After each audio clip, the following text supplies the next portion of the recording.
Yes, by all means, we will serve the Lord.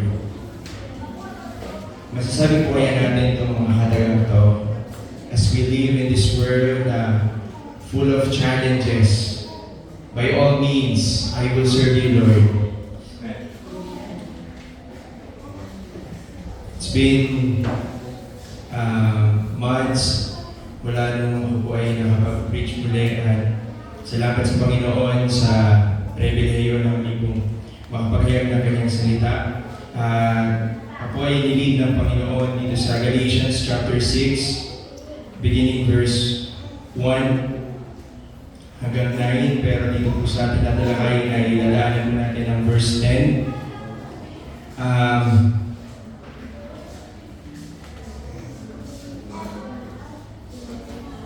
Sige po, tayo po ay tumayo at basahin po natin Galatians, sabay po natin basahin Galatians chapter 6, beginning verse 1 to 9. Sabay po natin basahin, mga kapatid, kung ang sino man ay masumpungan sa anumang pagsuway, kayong mga sa Espiritu ay inyong panangalipin ang gayon sa Espiritu ng kahihinan, na iyong pagwari ng iyong sarili, baka itong naman ay matukso. Magdalaan kayo ng mga pasanin ng isa't isa at panininyo gayon ang kautusan ni Kristo.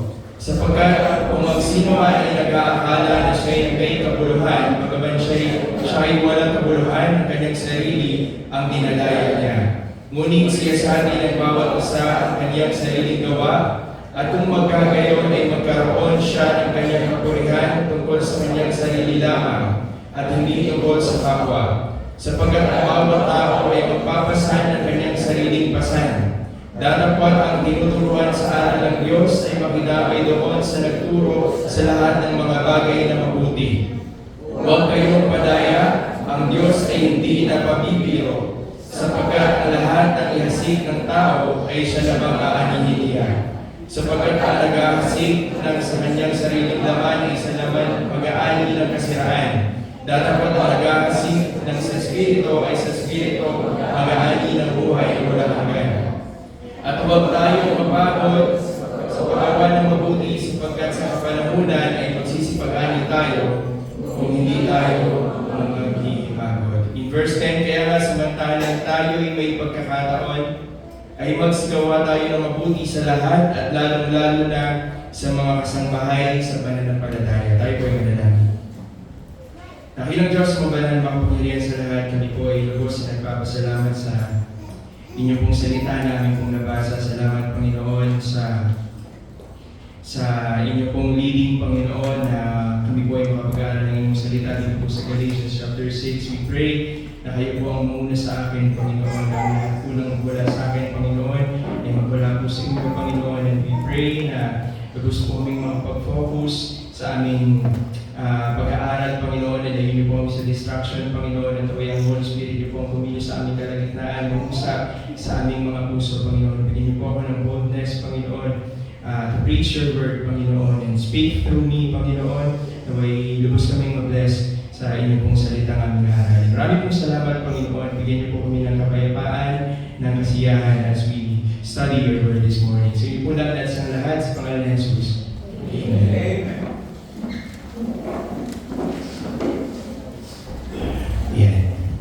So, ang ating pong pagbubulay-bulayan ay nagmula po sa Galatians chapter 6, verses 1 to 10. Una pong nabigay kay Sister Leila na topic ay do not quit. That's the reason kung bakit yun din yung kanta ng choir na by all means, I will serve the Lord. And nag-change ako ng outline. So from do not quit, naging the Spirit-filled or the Spirit-led life. The Spirit-led life or the Spirit-filled. Ano ba kapag sinabi natin the Spirit-filled or Spirit-led yung buhay natin? Pag sinabi natin Spirit-filled or Spirit-led, baka sa iba ay nakakatakot yung pag Spirit-led. Baka isipin ng iba parang sinapian. Yan, may multo. It isn't a scary word or a weird word. It just means the Holy Spirit of God is living within us, and we are becoming more and more like Jesus every day. Last week po, we were reminded about the fruit of the Holy Spirit, which was from Galatians chapter 5, verses 22 to 23. But the fruit of the Spirit is love, joy, peace, long-suffering, gentleness, goodness, faith, meekness, temperance. Against such there is no law. We were reminded na tayo pong mga Kristiyano, lalo higit dito po sa ating simbahan, ay taglayin po natin yung fruit of the Spirit na nabanggit dun sa mga verses na yon. And we all know na hindi po ganun kadali yun. Di ba? Napakadami ng fruit of the Spirit. And we cannot agree na talagang we can do it every day. We can do it all the time. Na yung taglayin natin yung fruit of the Spirits na yun.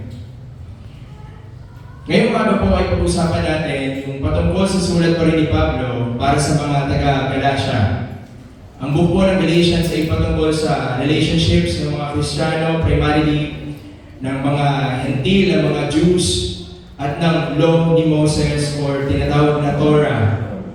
It was a letter by Paul to tell the people in Galatia that they are not bound only by the law. Di ba? Kasi parang nung time na yon ay masyado silang bound doon sa kautosan ni Moses, doon sa Torah. And so Paul told the people in Galatia, hindi tayo bound lang dito sa law na to, but we are bound by the Spirit of God. In chapters 1 to 2, it talks about the apostle and the gospel of crucified Messiah. So it is more on Paul reminded the people of Galatia of his past as a Jewish man. Pinakita ni Paul na siya po ay pinadala ng Diyos to preach His word to these people in Galatia. Judaizers or yung mga Jews or yung ibang mga Hudyo po ay pinagkalat na ito pong si Paul ay isang false teacher after he preaches yung salita ng Panginoon. Kasi yun yung actually galit si Paul nung ginawa niya itong letter na to dahil nga dun sa mga masyadong bound itong mga tao dito sa Galatia, dun sa kautosan, dun sa Torah na ito lang yung makakapagligtas sa amin. So, ginawa ni Paul, inayos niya yun, i-preach niya yung dapat, kaya nga lang marami pa rin hindi naniniwala sa kanya. In chapter 3, pinakita rin ano may purpose nung law ni Moses or yung Torah na sinasabi. So, Paul explained sa mga tao ng Galatia yung patungkol po doon sa Torah. People in Galatia or the Jews are strong believers of the Torah that for them to be righteous, they will be needing to have faith in Jesus at the same time uphold the law of Moses, which has its certain requirements, including certain circumcisions, festivals, traditions. So yung kumbaga kailangan yung mga requirements na yun ay makuha nila bago sila maging righteous. In chapter 4, it is about Hagar and Sarah, yung naging yung asawa ni Abraham at yung naging nagkaroon sila ng anak ni Hagar, ni Abraham. So in this chapter, it shows about Abraham and how he depends on or rely sa kanyang works. Si Abraham, he thought na he can depend sa sarili niyang kakayanan at pag-iisip before relying sa Panginoon. Na dahil doon nagkaroon siya ng pagkakamali sa mga choices niya. So we have the freedom to live. Pinakita ko dito na we have the freedom to live. But we have to be wise on our choices too. And in Galatians chapter 5 to 6, it shows about the justification which is based in law and the sanctification in faith. So it's about transforming through the Holy Spirit. And today we will be focusing on Galatians chapter 6, which shows some practical implications on how God called us to live. Paano ba tayo nais na mamuhay dito sa lupa? Nais ng Panginoon na mamuhay dito sa lupa. In chapter 6, the majority of the book of Galatians is about our relationship with God. Pinakita din po dito na we are being saved not because of rituals, circumcisions, baptisms, but Jesus alone through His sacrificial act for us. Kasi diba, parang nonsense naman kung doon lang tayo nakabase. Hindi doon sa faith natin sa Panginoon na siya ay namatay at bumangon ulit para iligtas tayo. Dito po sa letter na to, sa New Testament, ipinakita ni Paul na we are no longer bound to the Old Testament's rituals, traditions in some ways na kung saan po ay nakasanayan ng mga Hudyo. Instead of these external requirements, God has actually given us a better way. Something that is very sufficient, which He gives us His Holy Spirit. That when we start trusting God, yung Holy Spirit na po yung kikilos sa atin to cleanse us, to renew us, and to soften our hearts. And as Christians, as we walk with Spirit, we are to live with the fruit of the Spirits. And now we are going to talk about some practical actions of a Spirit-led life. Ano ba yung dapat na taglayin natin?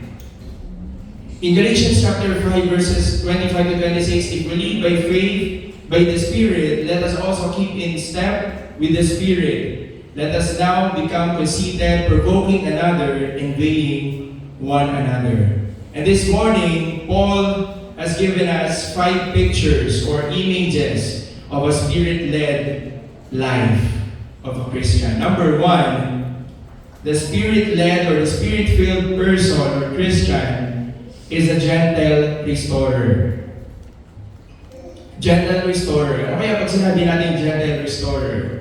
In verse 1 it says, Brethren, if a man be overtaken in a fault, ye which are spiritual, restore such an one in the spirit of meekness, considering thyself, lest thou also be tempted. Sa Tagalog po mga kapatid, kung ang sino man ay masumpungan sa anumang pagsuway, kayong mga sa Espiritu ay iyong panumbalikin ang gayon sa Espiritu ng kahinhinan, na inyong pagwariin ang inyong sarili, baka ikaw naman ay matukso. Notice the first word of the verse, brethren. In some translation, it says, brothers. Nung tayo po ay tumanggap sa Panginoon, we were brothers and sisters in Christ. Tayo po ay magkakapatid na. Agree po ba tayo man? Yeah.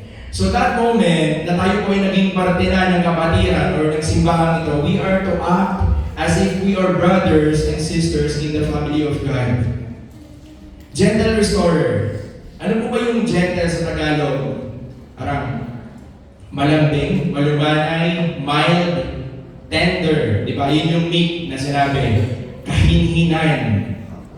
Bilang mga anak ng Panginoon at kapatid sa pananampalataya, sinasabi po sa Biblia, yung response natin whenever there are transgressions.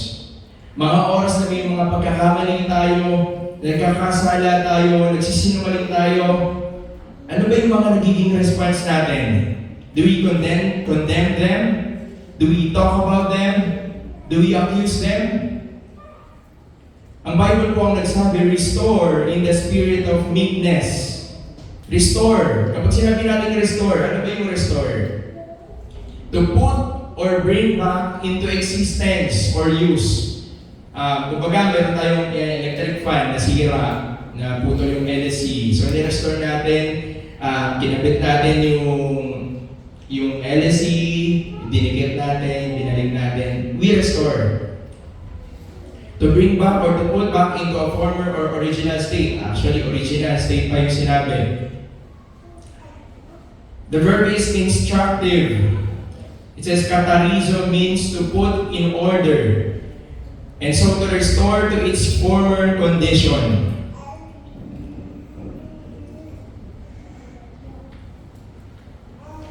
If a man is overtaken in any trespass, Paul recognized that there may be those among the Christians in Galatia who had been overtaken in a trespass.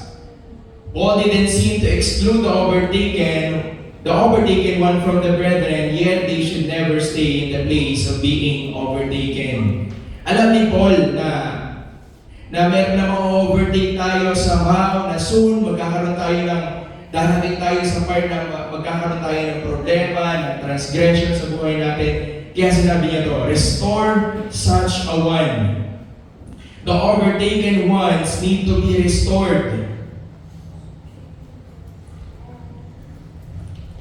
We are to correcting. How do we correct our brethren? Ano yung ways natin? In verse 1, it says, it talks about our response as brothers and sisters in Christ, that whenever there are transgressions, do not condemn, accuse, but to restore through spirit and gentleness.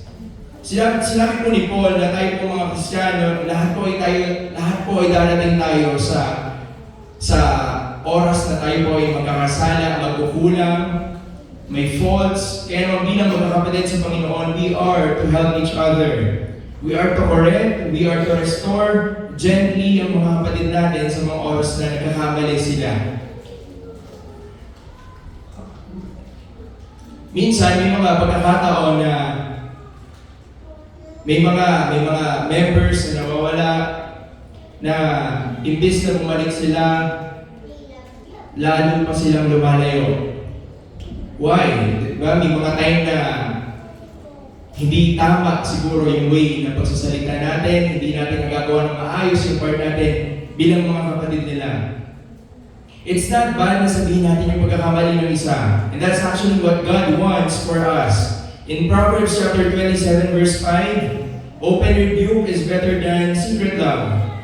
Ano po bang ibig sabihin nito? What is open rebuke?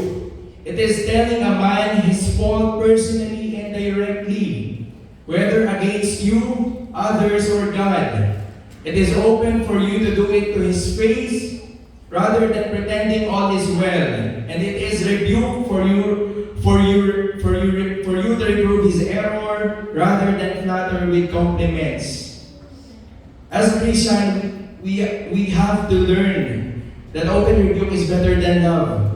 Because may pagkakamali ang isa, sabihin at kausapin. It is not okay to just pretend that you are okay.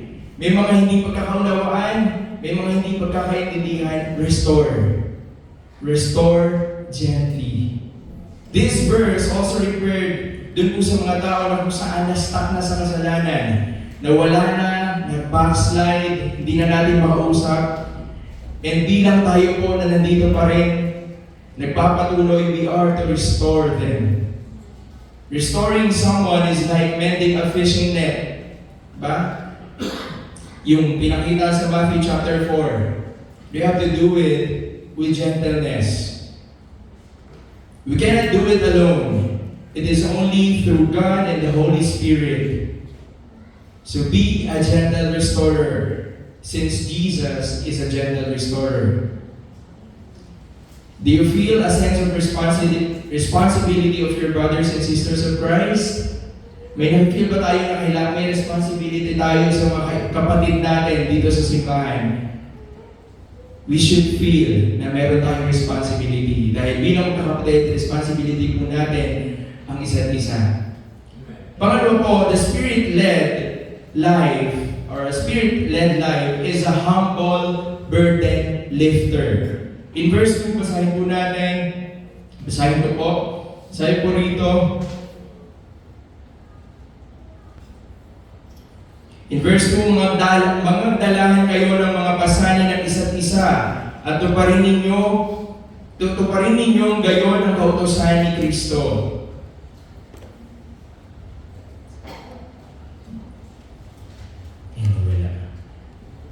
Ayan, a spirit-filled or spirit-led person is a humble burden lifter. Mga dalahan. Notice that verse 1 and 2, from the verse 1, it refers to the brother with a sin. Di ba? May mga pagkakamali. While in verse 2, a brother with a burden. Ang kasalanan po ay maaaring maging burden. Pero ang burden po ay hindi lahat ay dahil sa kasalanan lamang. Marahil ito po ay dahil lang din sa nangyayari sa mundo. Kaya we're too burdened. We all have a burden in life. It might be a physical or mental illness, a financial crisis, pagkawala ng mahal sa buhay, or other unexpected burdens. So ano po yung sinasabi ni Paul patungkol dito sa burden na to? That we Christians, brothers and sisters in Christ, we are to carry each other's burden. Imagine natin, meron isang sako ng bigas na kailangan natin buhatin, di ba? So kapag ako lang mag-isang nagbuhat niyan, medyo mahirap, medyo matagal. But when someone assisted me, helped me to carry that burden, mas magiging light. Diba? Yun yung nais ni Paul na tayo ay magdalahan ng ating mga pasanig. It will not remove that burden, but it will help you make the burden lighter. The focus isn't on expect others to bear your burdens. Hindi po yun yung focus natin. I-expect natin na merong magbubuhat ng burden natin. That is self-focus and always leads to pride, frustrations, discouragement, and depression. Kapag yun yung focus natin, ay, may magdadala naman ng burden ko. Hindi ganun. Instead, God always direct us to be others-focused and says, bear one another's burden. Kung bakit it is better to give than to receive, diba yung lagi natin naririnig? Na napaka-self-focus natin kapag iniisip lang natin na may magdadala ng burden ko, may sasalo ng burden ko. But instead, ang thinking natin is that we are to carry others' burden. This is a simple command to obey. Look for a brother or sister with a burden and help them with it. As we bear one another's burden, we fulfill the law of Christ. A new commandment I give to you, that you love one another as I have loved you, that you also love one another. And by this law, all will know that you are my disciples, and if you have love for one another. In John chapter 13, verses 34 to 35. In verse 3, sapagkat kung ang sino man ay nag-aakala na siya'y may kabuluhan, bagaman siya ay walang kabuluhan, ang kanyang sarili ang dinadaya niya. It talks about pride. In verse 3, you think you're something, then you're nothing. Sabi ni Paul, ano po yung ibig sabihin dito? Ito yung mga tao na kung saan hindi na nila kailangan mag-carry pa ng burden ng iba. Marami narinig nyo na yung story about Muhammad Ali when he was nasa airplane po si Muhammad Ali. Yung plane po ay about to take off na, so paalis na. Tapos one of the flight attendant approached him. So sabi, sir, please fasten your seatbelt.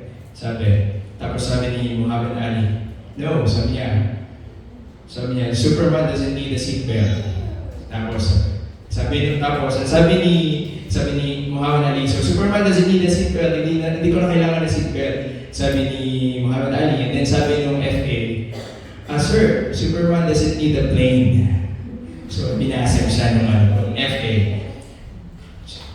So it means that if anyone thinks himself to be something when he is nothing, he deceives himself.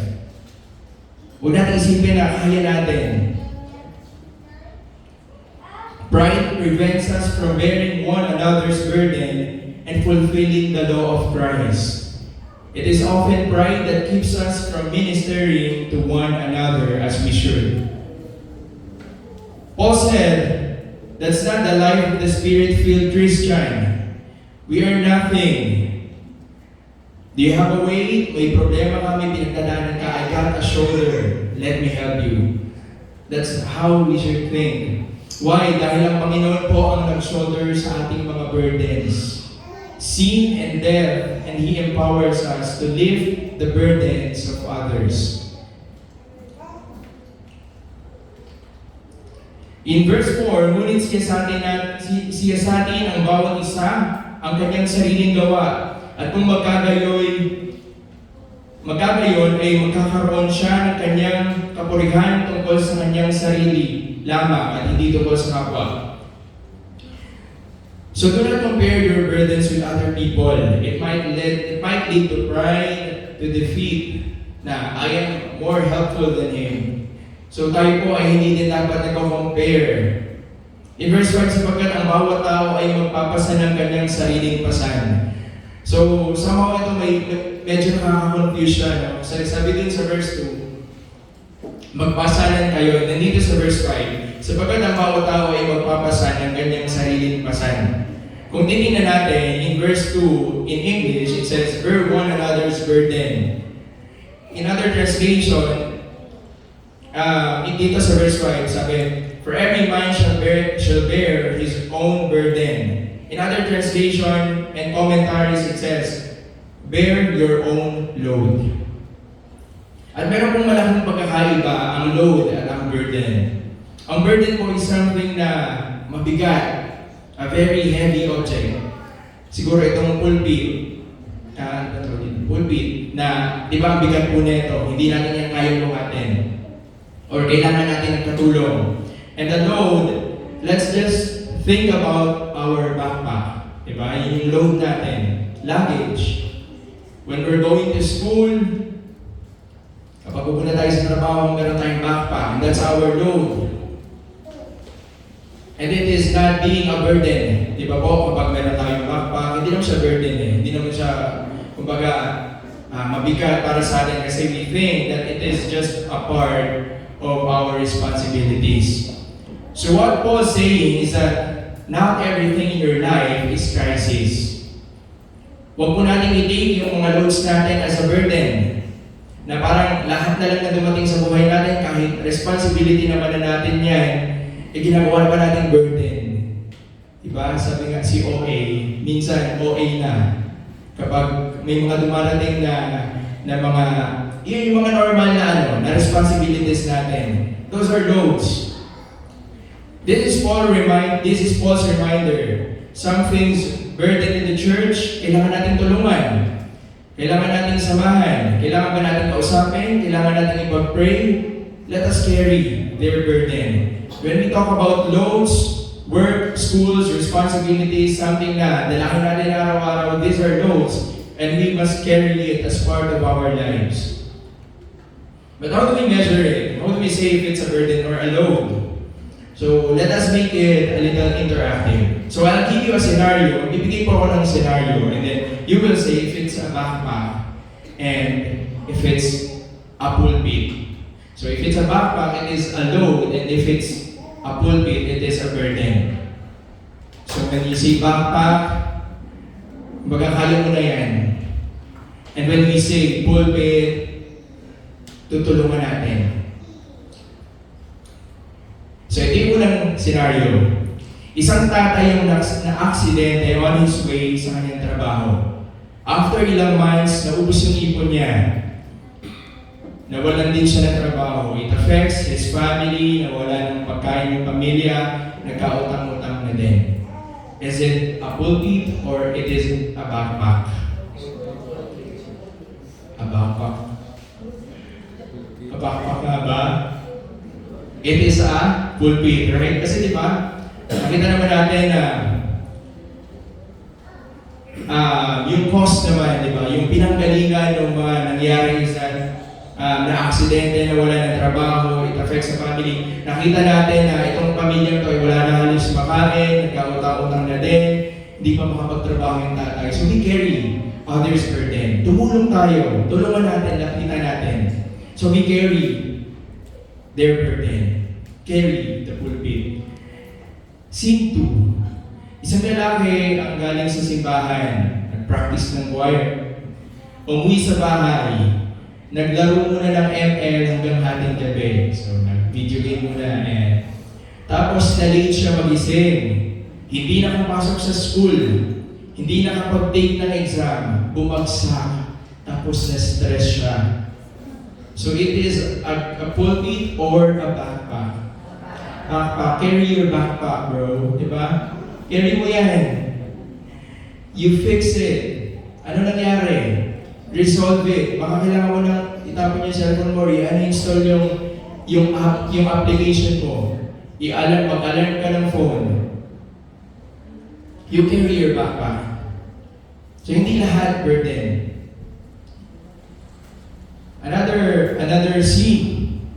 Isang babae ang hindi na makakain dahil sa nagkapataw-patong na utang dahil sa kanyang online shopping at kakagala. Very obvious, di ba? Tulungan ba natin?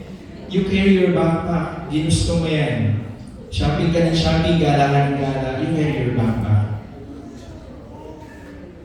Sumunod na scene, isang dalaga ang dumaan sa depression. Kasalukuyan siya nagpapagaling dahil sa mga pagkakamali niya at pagsubay niya sa mga gulang. Ngunit tuluyan na siya magbigay ng yung kapatawaran sa Panginoon? Should we help? Or should we let Him carry that alone? We should help, right? Now, we have to carry that burden. Carry yung burden na dinadala niya. Kasi someone is willing to change. Someone is willing to restore his faith sa Panginoon. So we should carry the burden. Isang batang lalaki ang nakaksidente sa motor dahil sa kapabayaan niya at kalasingan. Papabayaan na lang ba natin? Okay. So, we should carry your backpack. Kaya mo na yan. Pwedeng gano'n, di ba? Pero bilang mga Kristiyano, we can also pray. We can at least extend our hands to explain ano ba yung nangyari at makakuha tayong lesson somehow dun sa nangyari. Isang kumare ang naputulan ng dila kakamarites. Carry your burden or carry your backpack or pulpit? Carry your backpack. So the Spirit-led or Spirit-filled person doesn't enable irresponsible people. The Bible is very practical to it about carrying our own backpack. We pay for our consequences. Diba? Kasi ano yun mga consequence na yan ang mga pinagagawa natin. And the Spirit-filled people recognizes people who have a burden and we help them. We carry it with them, letting them know na andito lang tayo. Diba? Napakasarap yung isipin nun na meron tayong mga kapatid sa pananampalataya na alam kong kahit kaano kabigat yung pagdadaanan natin, andito yung mga kapatid ko na tutulong sa akin. Amen po ba? Amen. Diba? How great na meron po tayong mga ganun kapatid sa pananampalataya. A Spirit-filled person is a humble burden lifter. We should help each other's burden. And I remember a friend, a classmate, when I was in college, nakasama ko siya nung nakaraan dahil kapatid kami nung kasal. Siya po ay anak ng pastor. Unfortunately, yung church nila ay wala na ngayon. Siya, hindi na siya nag-church at all. Sabi niya na parang, ngayon mas naramdaman ko na yung freedom. Mas parang pinupush niya yung sarili niya na masaya na siya ngayon dahil wala nang restriction sa buhay niya. Marami nangyari sa church nila to be continued mamaya. Number 3, a Spirit-filled person is a church or ministry supporter. In verse 6, it says, "Datapwat ang tinuturuan sa aral ng Diyos ay makidamay doon sa nagtuturo sa lahat ng mga bagay na mabuti." Si Paul po ay niremind tayo na makidamay sa mga nagtuturo sa ating simbahan. Ano po kaya ang ibig sabihin nito? Si Paul po ay hindi totally in-specify yung ibig sabihin niya patungkol dito sa verse na to. But upon reading some commentaries, share in all good things with him who teaches. The word share means to take part actively with one another. Share. Take part in the ministry. It can be through financial. We have to take part in service. Or kung ano man po yung mga ministry natin dito sa church. If you are Spirit-led or Spirit-filled, then take part. Support the ministry. Number 4, a Spirit-filled or Spirit-led person is a thoughtful life builder. Thoughtful life builder. In verse 7 to 8, huwag kayong padaya, ang Diyos ay hindi napabibiro, sapagkat ang lahat na ihasik ng tao ay siya namang aanihin niya. Sapagkat ang naghahasik ng kanyang sariling laman ay sa laman mag-aani. Sa laman mag-aani ng kasiraan. Datapwat ang naghahasik ng sa Espiritu ay sa Espiritu mag-aani ng buhay na walang hanggan. Ang nais kong may pakita ni Paul is yung principle ng sowing and reaping. Ang idea po dito is that all the time, every day, every moment, we are planting seeds. And actually, meron po tayong dalawang seeds na tinatanim. Seeds of the Spirit and seeds of the flesh. So lahat daw ng gano'n natin, lahat ng ginagawa natin, nag-plant tayo ng seeds. Seeds of Spirit, ito po yung mga bagay na kung saan na-honor natin ang Panginoon. And seeds of the flesh, na kung saan ina-honor naman natin yung kabilang panig. Our sinful nature. Papaisip natin, huwag na lang magtanim. Di ba pwede kaya huwag na lang tayo magtanim?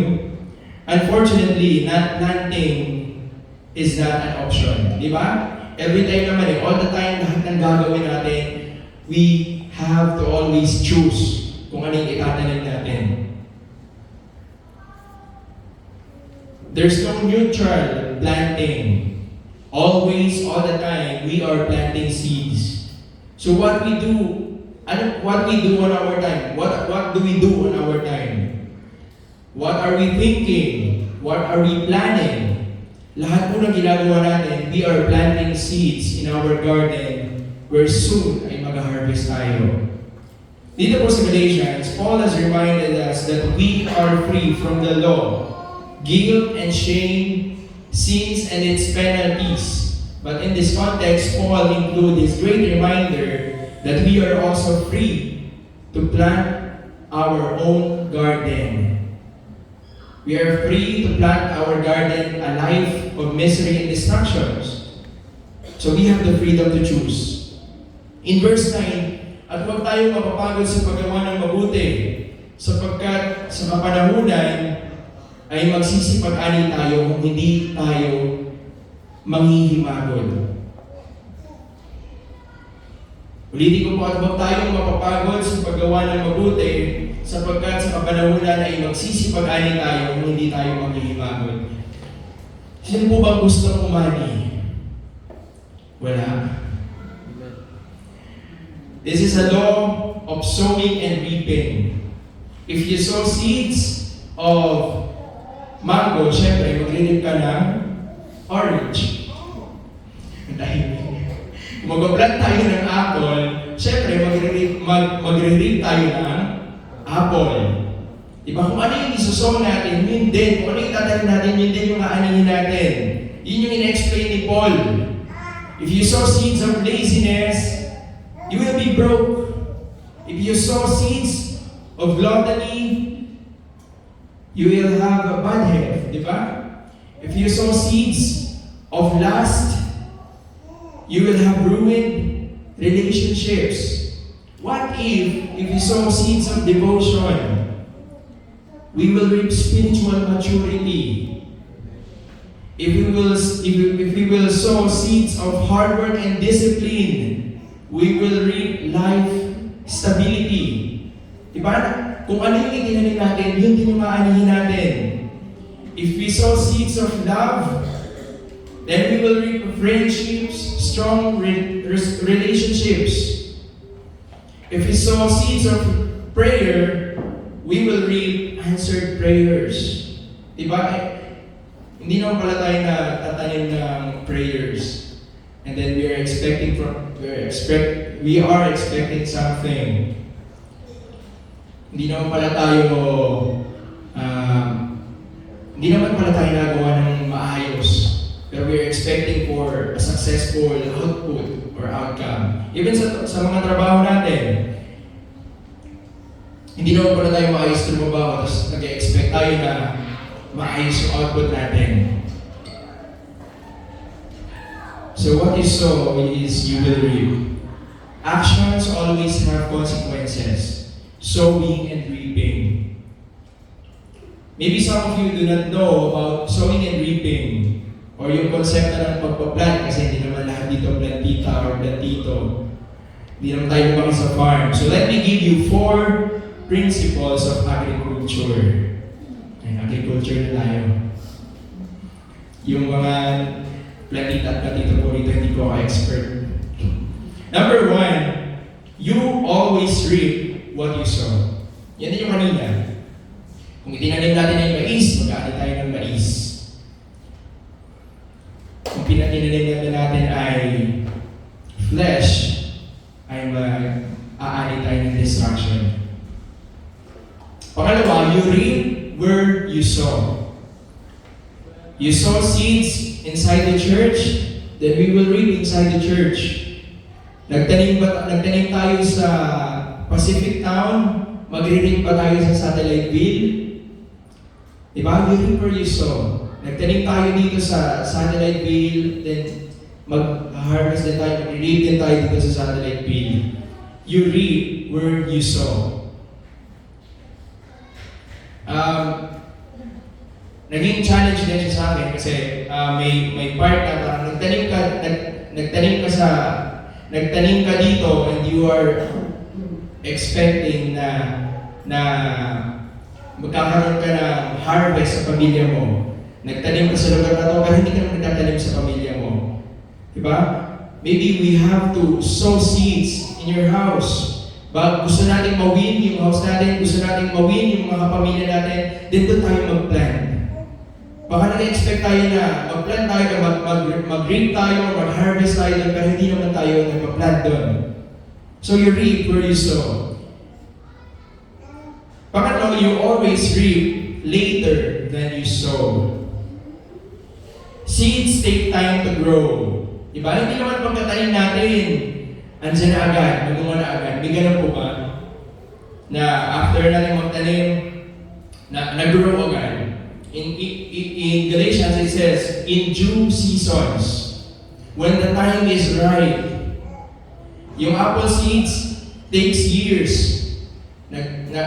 Sobrang tagal bago siya mamuno. Yung mga puno, di ba? Yung mga bamboo trees. Di ba gano'ng matagal yan? Yung mga mahogany ba yun? Parang naalala ko yung pumunta kami kayo sa parang ang daming may part na taniman yung lolo ko tapos sabi niya parang bata pa lang daw tinanim na yan and then hanggang ngayon hindi pa na ano. Kumbaga, yung ganun katagal na bago mag-grow. Pero hindi naman syempre ganun dapat na parang 70 years na hindi pa rin tayo nakapag-reap, di ba? Pero we are to expect that it is going to be in due seasons. When the time is right. You are praying for something for how many years already? Do not grow weary. Diba ang sabi, do not grow weary. You've been fighting for something you cannot control. Do not grow weary in praying. Do not quit in praying. Praying for your loved ones. Praying for something, do not grow weary. You will reap a harvest. Diba yun yung sabi?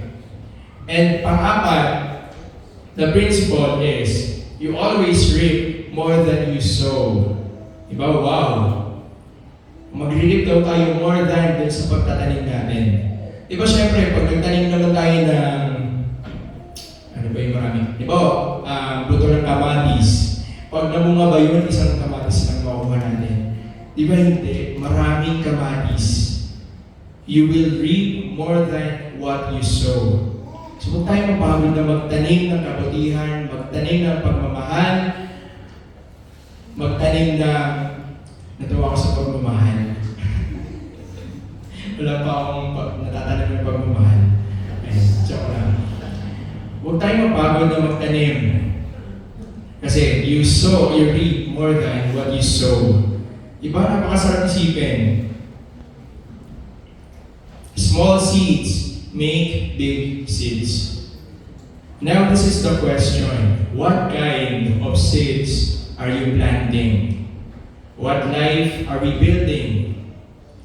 Can we create a beautiful garden? Diba? Katulad ng garden ni Tita V sa harapan niya. And lastly, a spirit-filled or spirit-led person or spirit-led life is a practical servant. In verse 10, kaya nga samantalang tayo'y magkakataon ay magsigawa tayo ng mabuti sa lahat at lalong-lalo na sa mga kasangbahay sa pananampalataya.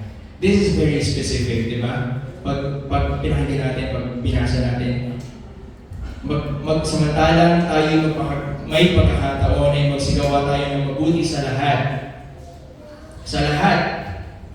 Pero may special siyang minention. At lalong-lalo na sa mga kasangbahay sa pananampalataya. Tayo yun. In Galatians, pinakita po dito that we are not saved by good deeds, but we are saved only through Christ. But we can definitely do good deeds through Christ. Let us love one another as He first loved us. Be kind to one another. As we see opportunities, do good to people. Let us love one another. And how do we show our love to one another? Minsan, nadadaya na po tayo ng kaaway. Hindi po natin napapansin, nawawala na pala tayo.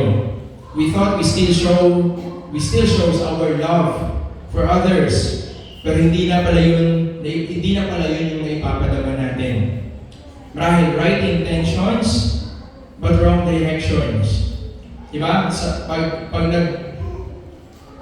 Pag nag-waste tayo, minsan tama yung pag may pupuntahan tayo, alam natin yung goal natin.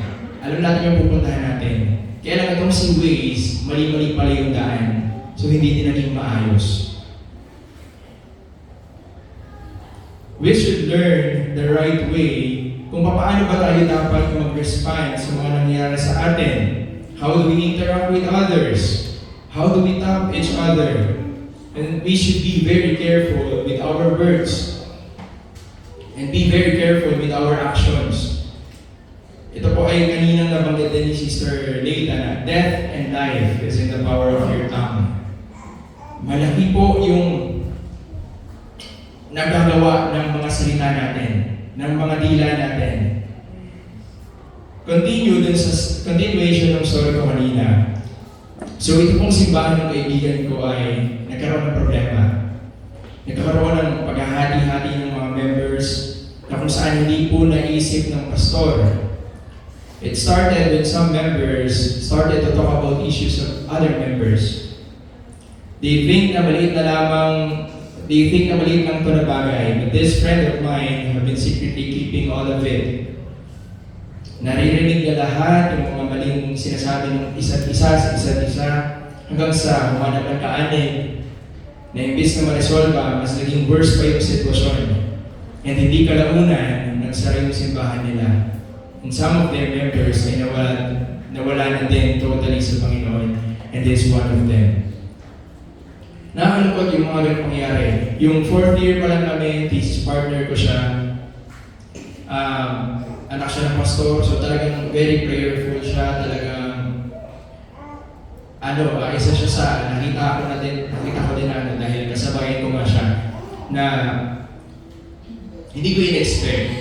Unexpectedly, nagkaganon na, sinabi, ginajustify niya sa sarili niya na, kinalakihan ko lang naman yung pero parang hindi naman talaga yun yung gusto ko. So, nasa tamo noon, nung kausap ko siya, pinipilit kong i-win, pinipilit kong ibalik, and marami na rin mga nagtaka na kausapin siya. Pero alam ko nakakilos yung Lord sa puso niya. Sabi ko sa kanya, alam mo, masyado mo lang ginajustify yung nararamdaman mo. Masyado mo lang tinatakpan yung tenga mo. Pero alam ko, deep inside your heart, alam kong nandyan pa rin yun, naniniwala ka pa rin. Kasi parang, sabi niya, hindi na daw siya naniniwala, na kaya kung ano-ano na yung lumalabas sa bibig. And naisip ko lang that maybe those people, dun sa lugar nila, maybe those people have their right intentions. But unfortunately, their way is wrong. Mali yung pamamaraan nila.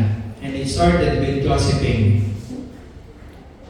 Gossiping is listed in the Bible as one of the worst sin, and yet how frequently that's done, even in circles that call themselves Christian. Nabasa ko to, narinig ko sa one of the best preachers. He said, you would think of killing a person with a gun or a knife. You would not think of killing a person with a gun or a knife, but then many times, we assassinate a character or try to pull someone down or to get even.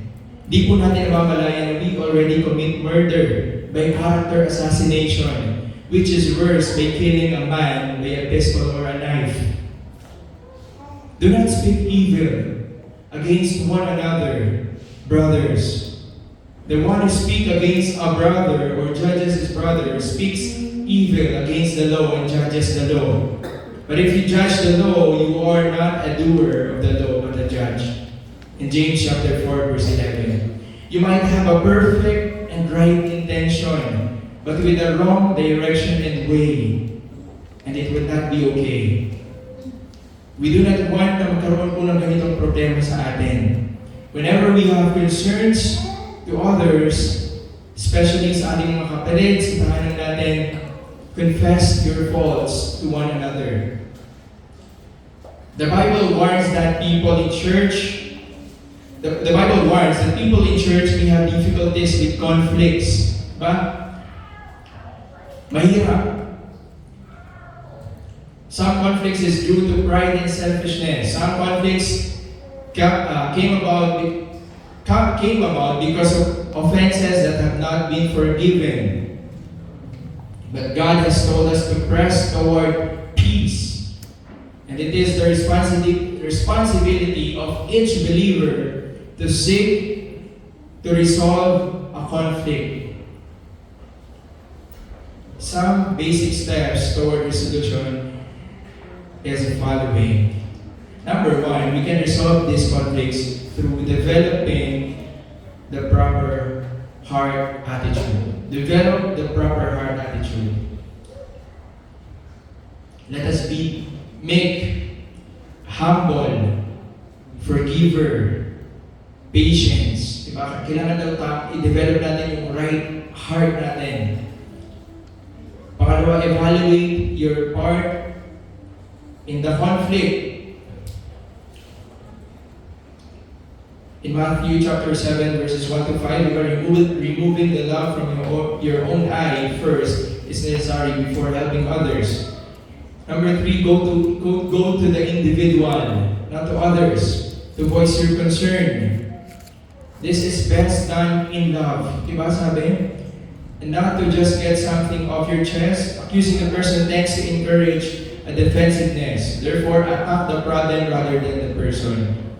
This gives a person a better opportunity to clarify the situation or seek forgiveness for the offense. Direct natin yung mga concerns natin sa isa't isa. And in the last,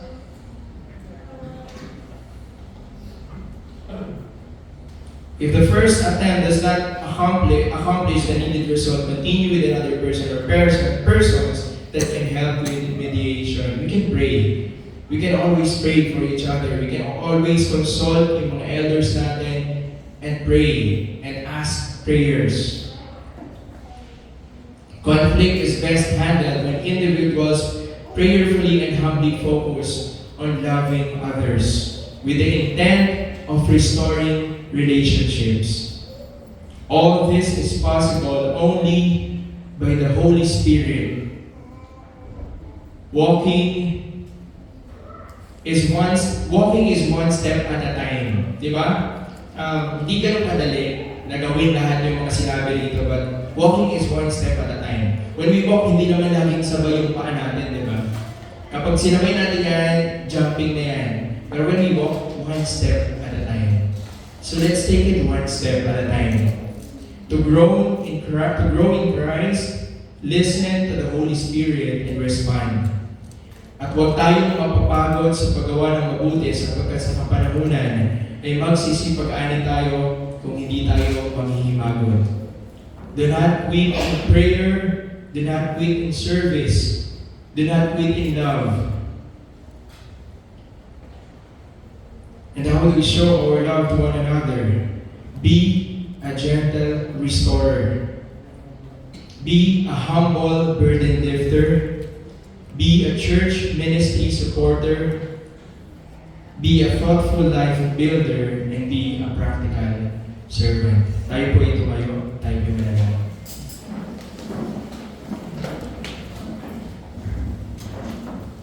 Let us pray. Our Heavenly Father, we praise and thank you, Lord, sa pagkakataon, Panginoon, na may ihayag, Panginoon, ng inyong salita. Lord, we thank you for the privilege, Panginoon, na pag-aralan namin Mapagkulay-kulayin namin, Panginoon, yung inyong pong salita, Panginoon. Salamat sa pagkakaloob ng salitang ito, Panginoon. Tulungan niyo po kami, Panginoon, na magkaroon ng Spirit-led life, Panginoon. Tulungan niyo po kami na maipabuhay po namin, hindi man ganun kabilis, Panginoon, but help us to step slower, Panginoon, malubos namin maintindihan yung mga gagawin namin, Panginoon. Lord, we pray na kayo po ang magbigay ng kalakasan sa amin, Panginoon, ng peace of mind, Panginoon, na magawa namin yung mga bagay na ito, Panginoon. Na makapagpalakasan kami, Panginoon, makapagpasa na ng aming madalahin, makapagbigay ng pagmamahal, makapagtulungan, cooperate, Panginoon, sa mga ministry po namin, Panginoon. Lord, we thank you for this verse. We thank you for your love. We thank you for these verses, Panginoon, na alam po namin nangusap sa amin, Panginoon. Lord, we pray na kayo po ang tumulong sa amin, Panginoon, kung paano po namin tataglayin ang pagiging Spirit-led life, Panginoon, Spirit-led Christian, Panginoon. Tulungan niyo po kami, Panginoon, na sa mga oras, sa mga pagkakataon na kami po ay nadadaya ng kaaway, help us to get back, Panginoon. At tulungan niyo po kami, Panginoon, na katulad ng inaral namin, na kami po ay maging restorer, Panginoon. Na tulungan niyo po kami na maging kagamit-gamit, gawin niyo po kaming instrumento to restore our brethren, Panginoon, na nawawala, nanlalamig, Panginoon. Tulungan niyo kami, Panginoon. Bigyan niyo po kami ng sapat na kaalaman, ng wisdom, Panginoon, na sa ganun, Panginoon, ay magawa po namin na makapag-restore ng mga kaluluwa na nawawala sa inyo, Panginoon. Lord, we also pray, Panginoon, na gawin niyo po kami, bigyan niyo po kami, Panginoon, na puso, Panginoon, sa pagtulong sa bawat isa, maging burden lifter kami, Panginoon, na maipakita po namin, Panginoon, ang pagmamahal namin sa bawat isa, Panginoon, Lord.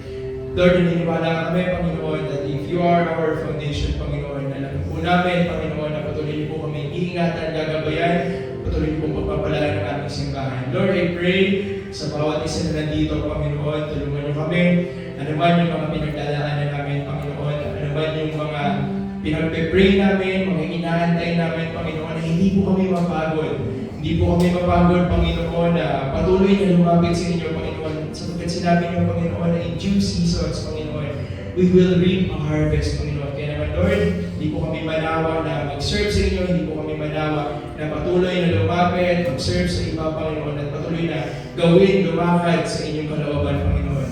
Bless this church, Panginoon. Bless our teachers. Bless our elders. Bless our children, Panginoon. I-bless niyo po ang lahat ng mga ministry namin dito sa church.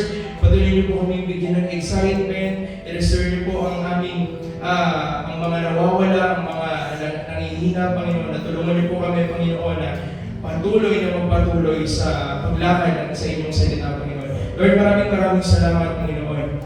Sa inyo po natin at sa lahat, sa pangalan ni Jesus.